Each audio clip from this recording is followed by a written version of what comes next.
नमस्कार दोस्तों। तो हम कंटिन्यू करेंगे अपने special series on RBI grade B 2021 का जो पहला फेज है 6 मार्च को कंडक्ट किया जाएगा। इसका जो जनरल अवेयरनेस का एमसीक्यू है वो हम करने की कोशिश कर रहे हैं। यहां पर आप देख सकते हो फर्स्ट फेज में जो टोटल 40% वेटेज है पूरे में से ये आपका आता है जनरल अवेयरनेस में। और इसमें भी अगर आप देखोगे तो यहां पर जो इकोनॉमी से रिलेटेड टर्म्स हैं, फाइनेंशियल से रिलेटेड टर्म्स हैं, वो काफी ज्यादा आते हैं। तो यहां पर उसी को हम जानने की कोशिश करेंगे। इसके पहले मैं आपको बता दूं कि स्टडी आईक्यू पर जो पूरा कोर्स है आरबीआई ग्रेड बी का वो आपको मिल जाएगा। आपको जाना है स्टडी आईक्यू ऐप पर, वहां पर आप इसके पूरे कंटेंट को देख पाओगे और यहां से आप इसको परचेस कर सकते हैं। तो चलिए आगे बढ़ते हैं। मैं हूं अंकित अग्रवाल और अपडेट के लिए आप मुझे फॉलो कर सकते हैं इंस्टाग्राम, फेसबुक और ट्विटर पर। मेरे लेक्चर की हर पीडीएफ आपको फेसबुक पर तो मिलेगी, प्लस साथ में आप मेरा टेलीग्राम चैनल ज्वाइन कर सकते हैं by searching Ankit Agrawal official. तो सबसे पहला क्वेश्चन दोस्तों यहां पर आपको बताना है एनर्जी ट्रांजिशन इंडेक्स रिपोर्ट के बारे में। किसके द्वारा यह पब्लिश किया जाता है, क्या आपको पता है? पिछले साल ही ये एनर्जी ट्रांजिशन इंडेक्स 2020 का रिपोर्ट पब्लिश किया गया था। और इसका जो राइट आंसर होगा, देखिए कई लोग कंफ्यूज हो सकते हैं, ऑप्शन नंबर डी से। यह है आपका ब्यूरो ऑफ एनर्जी एफिशिएंसी। ये भारत के अंदर जो मिनिस्ट्री ऑफ पावर है उसके अंडर ही ये आता है, लेकिन ये करेक्ट आंसर नहीं होगा। ये होगा आपका option number A, that is world economic forum. ध्यान रखना है आपको। जो एनर्जी ट्रांजिशन इंडेक्स है ये बेसिकली क्या करता है, यहां पर रैंकिंग प्रोवाइड करता है कि कौन सा देश जो एनर्जी का ट्रांजिशन है, कहने का मतलब है कि अभी आज के डेट में हम जो एनर्जी प्रोड्यूस कर रहे हैं, पावर प्रोड्यूस कर रहे हैं, वो अनसस्टेनेबल है। कहने का मतलब है कि कोल के माध्यम से अलग अलग चीजों की वजह से एनवायरमेंट के ऊपर इंपैक्ट आ रहा है। तो कौन सा देश यहां पर जो इस तरह से प्रोड्यूस करता है, वो अपना ट्रांजिशन कर रहा है सस्टेनेबल वे में, सोलर एनर्जी की तरफ, इस तरह से कौन ट्रांजिशन कर रहा है। तो इसी के हिसाब से यहां पर रैंकिंग दी जाती है, जिसमें भारत का आप देख सकते हो 74 नंबर है। टोटल जो देश की अगर हम बात करें तो ये 115 देशों में से काउंट किया जाता है इस बार का जो आया है 2020 का, जिसमें 40 इंडिकेटर्स देखे जाते हैं। सबसे पहला नंबर है स्वीडन, उसके बाद स्विट्जरलैंड, ठीक है। चाइना का 78 नंबर है, ध्यान रखना है आपको। क्वेश्चन नंबर 2 पर आते हैं। यहां पर फार्मर्स के बारे में आपको पता है काफी ज्यादा रिसेंटली चर्चा हुई है, तो यहां पर डेफिनेटली एक क्वेश्चन आ सकता है, farmers get fair and remunerative price on sugar from whom. देखिए आपको पता है कि यहां पर एमएसपी निकाला जाता है सरकार के द्वारा, ठीक है। एमएसपी हम क्या कहते हैं कि यहां पर टोटल 23 क्रॉप्स में दिया जाता है, लेकिन एग्जैक्टली अगर आप देखोगे तो 22+1 होता है, क्योंकि जो एमएसपी है वो 22 क्रॉप्स पर दिया जाता है और जो एक है ये हम बात करते हैं शुगर केन। तो शुगर केन पर एमएसपी नहीं दिया जाता है, आपको याद रखना है, उस पर दिया जाता है fair and remunerative price, that is FRP. ये आपको बहुत अच्छे से ध्यान रखना होगा। तो यहां पर ये जो प्राइस है वो कौन पे करता है, ये भी एक तरह का एमएसपी हो गया, लेकिन इसको एमएसपी नहीं बोलते हैं, फेयर एंड रेम्यूनरेटिव प्राइस बोलते हैं। तो ये किसके द्वारा दिया जाता है? क्या सेंट्रल गवर्नमेंट देती है, स्टेट गवर्नमेंट देती है, एफसीआई देती है, शुगर मिल्स देते हैं?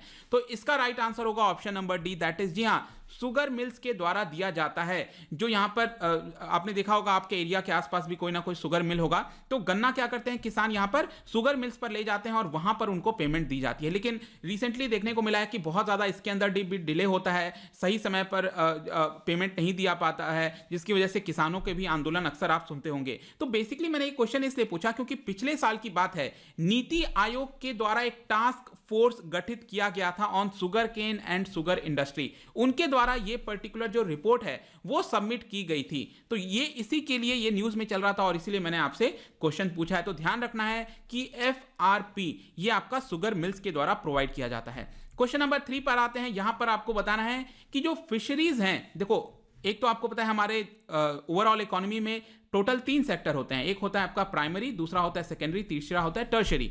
तो यहां पर जो प्राइमरी है वो बेसिकली एग्रीकल्चर वाला होता है, राइट। तो यहां पर आपको पता ही होगा कि एग्रीकल्चर के द्वारा इस समय जो जीडीपी में कंट्रीब्यूशन है वो सबसे कम है, 11-12%, 13% इसी के आसपास है। और जो सर्विसेज है ये सबसे ज्यादा कंट्रीब्यूट करता है, 60% के आसपास। और बाकी का यहां पर मैन्युफैक्चरिंग के द्वारा यहां पर जो है बाकी किए जाते हैं, और जो सर्विसेज हैं वो आपका 60% कंट्रीब्यूट करता है, राइट। तो यहां पर जो एग्रीकल्चर का कंट्रीब्यूशन है ओवरऑल, उसमें से कितना परसेंट आपका फिशरीज के द्वारा किया जाता है? तो क्योंकि फिशरीज भी अगर आप देखोगे तो एग्रीकल्चर प्राइमरी सेक्टर के अंडर ही आता है।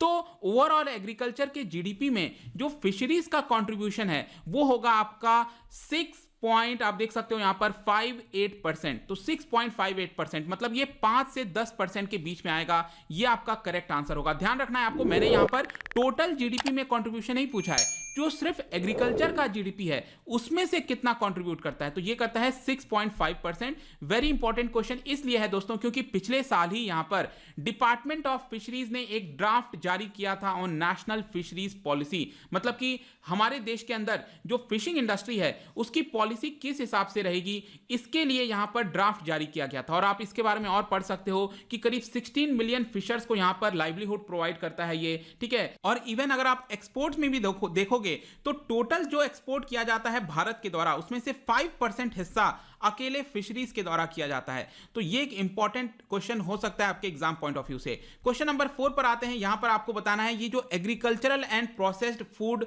एक्सपोर्ट प्रमोशन डेवलपमेंट अथॉरिटी है आपदा, ये कौन से मिनिस्ट्री के अंदर आती है। इसका राइट आंसर होगा, ध्यान रखना, ऑप्शन नंबर सी। कई लोग कंफ्यूज हो जाएंगे एग्रीकल्चर के साथ, नहीं, ministry of commerce and industry के अंदर आता है ये agricultural and processed food export promotion development authority. अब मैंने ये क्वेश्चन इसलिए पूछा है क्योंकि पिछले साल ही यहां पर सरकार ने सेटअप किया था rice export promotion forum under this आपदा। तो ये जो आपदा है इसी के अंडर एक फोरम को एस्टैब्लिश किया गया था सरकार के द्वारा जिसका नाम है राइस एक्सपोर्ट प्रमोशन फोरम, और इसीलिए मैंने आपसे ये क्वेश्चन पूछा है एपडा के बारे में। और इसके बारे में याद रखना 1985 में इसको बनाया गया था, एस्टैब्लिश किया गया था। तो काफी इंपॉर्टेंट क्वेश्चन हो सकता है। ये जो एपडा है ये बेसिकली क्या करता है, हमारे देश से ज्यादा एक्सपोर्ट किए जाएं, fruits, vegetables, meat, poultry, dairy product, ये सभी ज्यादा एक्सपोर्ट करें हम बाहर के देशों में, इसलिए इसका गठन किया गया था। क्वेश्चन नंबर 5 पर आते हैं। क्योंकि हम राइस की बात कर रहे हैं यहां पर आपके एग्जाम में इस बार राइस को लेकर क्वेश्चन आ सकता है, क्योंकि यहां पर मैंने क्या बोला,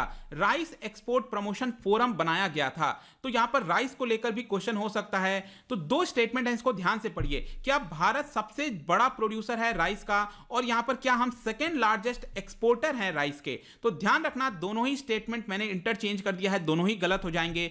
भारत जो है अगर आप देखोगे तो वो सेकेंड लार्जेस्ट प्रोड्यूसर है, not the largest producer. Largest कौन होगा, ऑब्वियस सी बात है चाइना। और एक्सपोर्ट के मामले में अगर हम बात करें तो भारत सबसे ज्यादा एक्सपोर्ट करता है, तो we are the largest exporter of rice. In fact मैं आपको बता दूं कि 2011 से हम लार्जेस्ट एक्सपोर्टर हैं। पहले क्या होता था, 2011 के पहले नॉन बासमती जो राइस है उसको एक्सपोर्ट करना अलाउड नहीं होता था, लेकिन 2011 के बाद सरकार ने अलाउ कर दिया, जिसकी वजह से बड़े पैमाने पर जो राइस के एक्सपोर्ट हैं वो किए जाते हैं, और इसलिए हम लार्जेस्ट एक्सपोर्टर बन गए हैं राइस के। लेकिन प्रोडक्शन के मामले में हम सेकेंड लार्जेस्ट हैं। क्वेश्चन नंबर 6 पर आते हैं। यहां पर कुछ हम इकोनॉमी से रिलेटेड क्वेश्चन करेंगे। अब सबसे पहला आपको बताना है स्टैगफ्लेशन।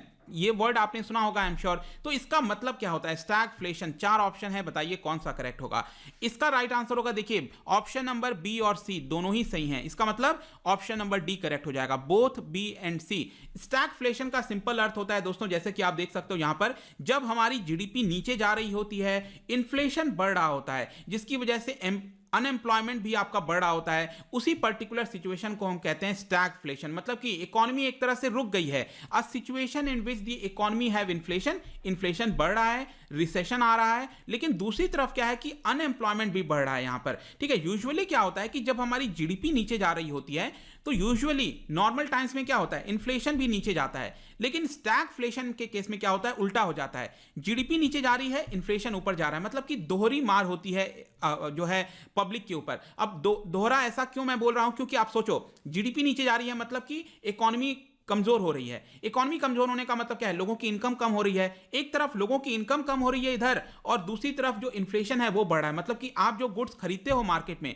वो बढ़ रहा है। तो इसीलिए डबल यहां पर हम कहते हैं ना इंपैक्ट होता है। तो इसी पर्टिकुलर सिचुएशन को हम स्टैगफ्लेशन भी कहते हैं। और इसमें यहां पर जब जीडीपी नीचे जाएगी तो ऑब्वियस सी बात है अनएम्प्लॉयमेंट भी तो ऊपर जाएगा, क्योंकि जीडीपी कम है, नौकरी कम मिलेगी, लोगों की इनकम कम होगी, प्रोडक्शन कम होगा, तो एम्प्लॉयमेंट कहां से मिलेगा। तो जीडीपी कम है, इन्फ्लेशन ऊपर है, अनएम्प्लॉयमेंट भी ऊपर है, इसी सिचुएशन को आप कह सकते हो स्टैगफ्लेशन। क्वेश्चन नंबर 7 पर आते हैं। यहां पर आपको बताना है which of the following measures is adopted to reduce inflation prevailing in an economy. तो यहां पर अगर सपोज हमारे देश के अंदर इन्फ्लेशन आ रखा है तो इनमें से कौन से मेजर्स को अपनाया जाएगा आरबीआई के द्वारा या फिर सरकार के द्वारा। इसका राइट आंसर है, देखिए दोस्तों, option number D, that is cuts in government spending. Obvious सी बात है, आई एम श्योर कितनी बार मैंने आपको बताया है यूट्यूब में, कितने सारे वीडियोस में, bank rate, repo rate. In fact अगर आपको नहीं पता तो रिसेंटली मैंने 6th आरबीआई की बाई मंथली मॉनिटरी पॉलिसी अभी वीडियो बनाया था, उसके अंदर अच्छे से एक्सप्लेन किया है, वो प्लीज देख लेना, मैं बार बार रिपीट नहीं करूंगा। तो यहां पर बैंक रेट अगर रिड्यूस करेगा इसका मतलब क्या है कि लोग ज्यादा बोरो करेंगे, लोन सस्ता हो जाएगा। सेम यही चीज है रेपो रेट में भी, क्या है, लोन सस्ता हो जाएगा, लोग ज्यादा बोरो करेंगे, खर्च करेंगे। जब लोग ज्यादा खर्च करेंगे, डिमांड करेंगे, तो इन्फ्लेशन नीचे जाएगा कि ऊपर जाएगा? ऊपर जाएगा। तो इन्फ्लेशन कंट्रोल थोड़ी हो रहा है इन दोनों ऑप्शन से। फिर तीसरा है गवर्नमेंट एक्सपेंडिचर ज्यादा करेगी। एक्सपेंडिचर ज्यादा करेगी मतलब अगेन गवर्नमेंट भी डिमांड कर रही है, तो डिमांड बढ़ रही है, इसका मतलब इकोनॉमी में अगेन इन्फ्लेशन आएगा। तो तीनों ही ऊपर के रॉन्ग हो जाएंगे।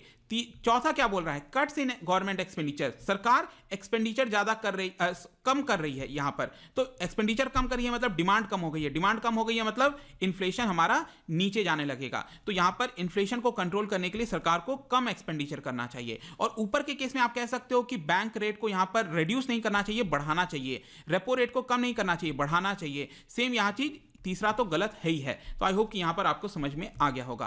क्वेश्चन नंबर 8 पर आते हैं। यहां पर आपको बताना है फिलिप्स कर्व के बारे में। फिलिप्स कर्व जो है वो कौन से दो रिलेशन को बताता है? एक तरफ तो इन्फ्लेशन है और दूसरा कौन सा रिलेशन, मतलब फिलिप्स कर्व के अंदर देखोगे ग्राफ में, एक तरफ इन्फ्लेशन को दिखाता है और दूसरी तरफ क्या चीज को दिखाता है? क्या बैलेंस ऑफ ट्रेड को दिखाता है, rate of growth of economy को दिखाता है, प्राइस इंक्रीज को दिखाता है, या अनएम्प्लॉयमेंट को दिखाता है?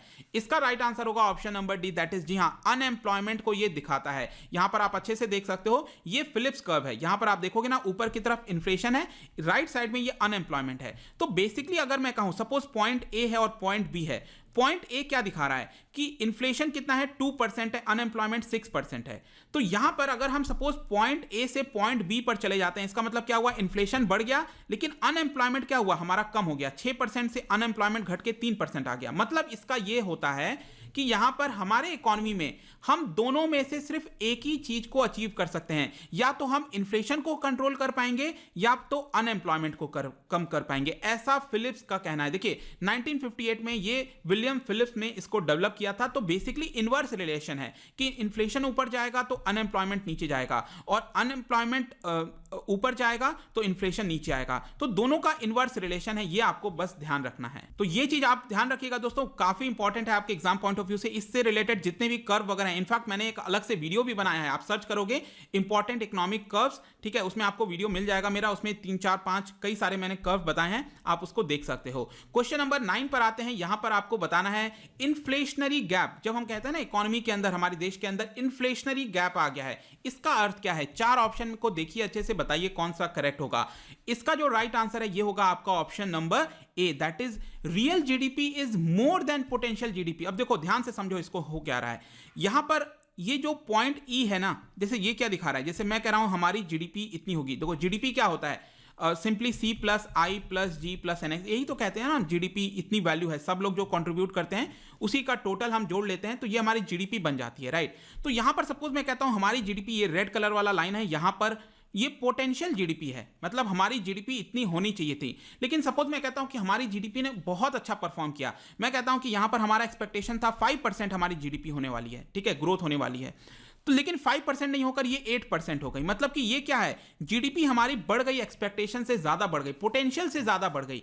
तो इसकी वजह से क्या होगा, यहां पर जो बीच का गैप देख रहे हो ना, इसी को कहते हैं इन्फ्लेशनरी गैप। इसकी वजह से क्या आएगा, जीडीपी बढ़ी है मतलब लोग ज्यादा डिमांड कर रहे हैं, लोग ज्यादा खर्च कर रहे हैं, इसका मतलब डिमांड बढ़ रहा है तो इन्फ्लेशन बढ़ रहा है। तो जीडीपी बढ़ने की वजह से एक्सपेक्टेशन से ज्यादा, पोटेंशियल से ज्यादा जब हमारी जीडीपी बढ़ती है, ऊपर जाती है, तो इसकी वजह से इन्फ्लेशन आता है। और ये जो जितना इन्फ्लेशन आ रहा है इसी को हम कहते हैं इन्फ्लेशनरी गैप। वैसे ही क्या होता है डिफ्लेशनरी में, हम अगर एक्सपेक्टेशन इतनी कर रहे हैं ये वाला, और हमारी जीडीपी सपोज नीचे आ गई, यहां आ गई, तो नीचे का जो गैप है इसको हम डिफ्लेशनरी गैप कहेंगे। बस सिंपल है, ठीक है। तो ध्यान रखना, जब हमारा रियल जीडीपी, एक्चुअल जो जीडीपी है वो ज्यादा आया है किससे, पोटेंशियल जीडीपी से, इसको कहा जाता है इन्फ्लेशनरी गैप। चलिए क्वेश्चन नंबर 10 करते हैं, आज का आखिरी क्वेश्चन। यहां पर आपको बताना है कि कंसीडर द फॉलोइंग मेजर्स। यहां पर सरकार 3 मेजर्स ले रही है। अब आपको यहां पर बताना है कि which of the following are followed by government for handling inflation. अगर गवर्नमेंट इन्फ्लेशन को हैंडल करना चाहती है तो ये तीन मेजर्स में से कौन कौन से मेजर्स सही रहेंगे, मतलब कि कौन से मेजर से क्या सरकार इन्फ्लेशन कंट्रोल कर सकती है। तो ध्यान रखना तीनों ही मेजर्स यहां पर सही हैं। मॉनेटरी मेजर्स कौन लेता है, ध्यान रखना ये आरबीआई के द्वारा लिया जाता है। अब देखो जब मैं गवर्नमेंट कहता हूं ना, अब ये मत सोच लेना कि हाँ जो दिल्ली में सरकार बैठी है सिर्फ उसी को गवर्नमेंट कहते हैं। गवर्नमेंट सभी चीज को कहते हैं, आरबीआई हर एक चीज एक तरह से सरकार ही है ना, हमारे लिए तो क्या है, पब्लिक के लिए। अगर आरबीआई कोई स्टेप ले रही है तो वो जिम्मेदारी किसकी, अल्टीमेटली सरकार पर ही आती है। तो सभी को एक तरह से गवर्नमेंट कहते हैं। तो ये मत सोच लेना कि नहीं मॉनेटरी मेजर्स तो आरबीआई के द्वारा लिया जाता है इसलिए गवर्नमेंट के अंदर ये नहीं आएगा। हाँ बहुत ही स्ट्रिक्ट डेफिनेशन अगर आप देखोगे तो सेपरेट होना चाहिए, लेकिन एक्चुअल में ऐसा होता नहीं है, ठीक है। तो पहला वाला भी करेक्ट है। फिस्कल मेजर्स यूजुअली सरकार के द्वारा लिया जाता है। फिस्कल मेजर का मतलब है टैक्स में बढ़ाना कम करना, एक्सपेंडिचर को बढ़ाना कम करना सरकार के द्वारा। मॉनेटरी मेजर्स में repo rate, reverse repo rate, ये सारी चीजें मॉनेटरी मेजर्स हो जाते हैं। कंट्रोलिंग इन्वेस्टमेंट मतलब सरकार इन्वेस्टमेंट को कंट्रोल कर रही है, ठीक है, ताकि इन्फ्लेशन कम हो जाए। तो तीनों ही यहां पर सही होंगे, ये आपको ध्यान रखना है। तो ये रहा दोस्तों आज का वीडियो। जाने से पहले एक और इंटरेस्टिंग क्वेश्चन आपके लेकर आया हूं। आपको बताना है कि which of the following is an effect of inflation. ये चार चीज में से कौन से चीज की वजह से इन्फ्लेशन आएगा, क्या आप बता सकते हो। इसका जो राइट आंसर है मैं अपने इंस्टाग्राम पर तो डालूंगा ही, अगर आप इंस्टा पे नहीं हो कोई बात नहीं, टेलीग्राम से आप ले सकते हैं। मैं कई सारे एमसीक्यूज यहां पर डालता रहता हूं स्टोरीज के फॉर्म में, आप जाकर प्ले कर सकते हो। अगर आप मुझसे इकोनॉमी पढ़ना चाहते हैं, कोई भी कोर्स परचेज करना चाहते हैं, स्टडी IQ ऐप पर जा सकते हैं। जैसा मैंने बताया यहां पर आप जो आरबीआई ग्रेड बी है उसको भी परचेज कर सकते हो। सो आई होप कि ये वीडियो आपको पसंद आया होगा। ऐसे ही वीडियोस मैं लाता रहूंगा। मिलता हूं आपसे next time. Till then thank you very much, see you soon.